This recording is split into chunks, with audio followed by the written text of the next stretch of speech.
la destrucción de empleo. Este 1 de mayo es un abrazo fraternal y solidario a las más de 5.600.000 familias españolas que están padeciendo el problema del paro. Un abrazo solidario del conjunto de la clase trabajadora. Este 1 de mayo es un 1 de mayo contra lo que está causando esta brutal traducción en destrucción de empleo de la recesión económica y contra lo que ha provocado que pasemos de la crisis a la recesión de la economía, que son las políticas de recorte, las políticas de demolición de nuestros servicios públicos y las políticas de demolición de nuestros derechos laborales. Compañeras y compañeros, el gobierno puede pensar que nos vamos a olvidar. No, nosotros quisiéramos olvidarlo a ellos, pero no vamos a olvidar lo que han hecho. No lo vamos a olvidar. Vamos a seguirlo rechazando con todas nuestras fuerzas. Aunque pretendan imponer la ley del silencio, aunque pretendan incomunicarnos para que no podamos ni siquiera comunicarnos por el ademán, por los gestos. No, en la democracia hay un vehículo de comunicación para que nos podamos comunicar los unos con las otras, los otros con las unas, que es la manifestación, es el ejercicio de los derechos democráticos. Eso es nuestro espacio público de comunicación. Y aunque pretendan cambiar el Código Penal para impedir que nos comuniquemos y para imponer la ley del silencio, vamos a seguir manifestándonos libre, pacífica y de manera multitudinaria. Impusieron la reforma laboral y la impusieron sobre dos falsedades. Le han dicho al pueblo español, bueno, aparte de decir aquello de que cuando estemos nosotros en el gobierno, que como somos la gente del dinero, el dinero va a venir, se van a resolver todos los problemas. Aparte de eso, dicen que para evitar la destrucción de empleo hay que abaratar los costos laborales. Este país es muy diverso, es un país que tiene realidades múltiples. Si eso fuera así, la comunidad autónoma donde los salarios son los más bajos de España, que es la comunidad autónoma de Canarias, tendría el paro más bajo de España. Y resulta que tiene los salarios más bajos de España y desgraciadamente el paro más alto de España. Esa es una enorme falsedad. La otra falsedad era aquella por la que se decía y se sigue pretendiendo afirmar que esta reforma laboral nos acerca a Europa. Y a veces hay que seguir con atención las declaraciones de gente muy distinta de nosotros. Hace muy poco el gobierno de España tuvo una reunión con el señor Adelson, el representante genuino de la economía de casino, el que quiere poner Eurovegas aquí en Madrid o en Barcelona, dependiendo de que le den un potosí de subvenciones públicas a costa del erario al que aportamos todos los españoles, y creo también en base a que hagan una excepción con la ley del tabaco.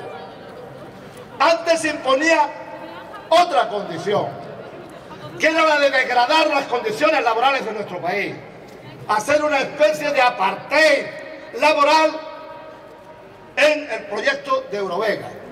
Pues después de la última reunión, el señor secretario de Estado de Hacienda, que se entrevistó con él, dijo literalmente que mantiene lo del tabaco, que mantiene lo de las subvenciones, pero que ya lo de el apartheid laboral ya no lo mantiene.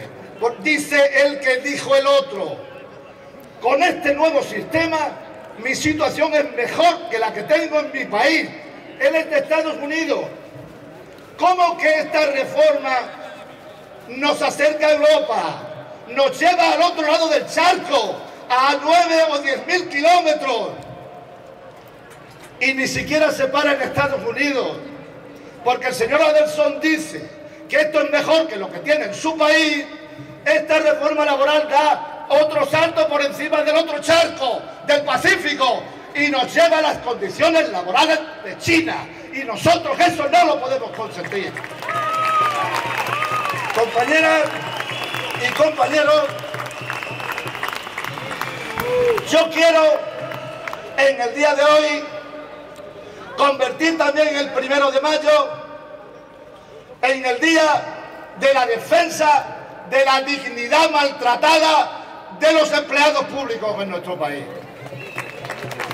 Hoy conocemos que en el Plan Nacional de Reforma dicen que van a desarrollar un plan contra el absentismo muy duro y lo hacen de tapadillo.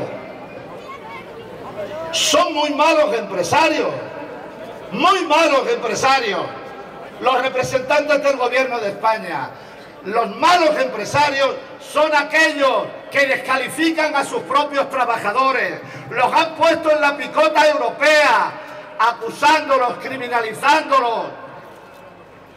Y que quede muy claro que hoy defender a las trabajadoras y a los trabajadores de la función pública, sabéis que es defender los servicios públicos. Nosotros eso lo tenemos muy claro.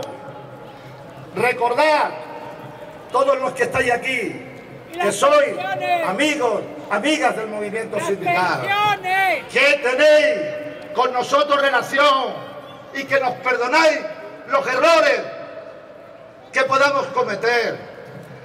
Han empezado descalificando el movimiento sindical, pero la pieza a cobrar no es el movimiento sindical, son los derechos laborales y sociales y la dignidad del trabajo. Mirad, aquí,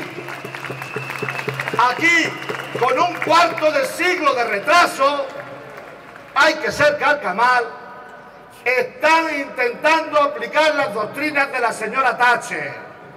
Allá por el año 87, la señora Thatcher la emprendió, culminó su cruzada contra los sindicatos, descalificó a los sindicatos. Cualquiera que conozca el movimiento sindical británico debe de saber que al día de hoy es uno de los más importantes de Europa, detrás del sindicato alemán. ¿Quiénes realmente han padecido el thatcherismo? Con unas secuelas que no se pudieron enmendar en su totalidad por gobiernos posteriores. Quienes lo han padecido son los trabajadores británicos, la sociedad británica, porque algo que tenían que era la joya de la corona, el servicio de salud británico, lo deterioraron, lo privatizaron, lo arrastraron por el suelo, e igual hicieron con transportes públicos modélicos. Y eso es lo que se pretende también hacer aquí. E igualmente, cuando se descalifican los empleados públicos, se quiere practicar la demolición contra los servicios públicos fundamentales. Por todas estas razones, compañeras y compañeros, estamos aquí para denunciar esta política que no resuelve nada, que tiene resultados nefastos. Ayer, ante el ministro alemán, decía el señor de Guindos: nosotros hemos enderezado el rumbo de la economía española, que iba a la deriva, hemos enderezado el rumbo. No, ellos han embarrancado el buque de la economía y de la sociedad española, y solo se están preocupando de salvar a los de primera clase y a sus pertenencias a través de la amnistía fiscal. Y por eso no lo podemos permitir. Y no nos van a callar, no nos van a callar. El gobierno es el que ha elegido este escenario, ha despreciado el diálogo, quiere tirar por la vía de la extrema derecha, quiere imponer una revolución ultraliberal en los derechos sociales y laborales y una ultraconservadora en los derechos civiles. Y nosotros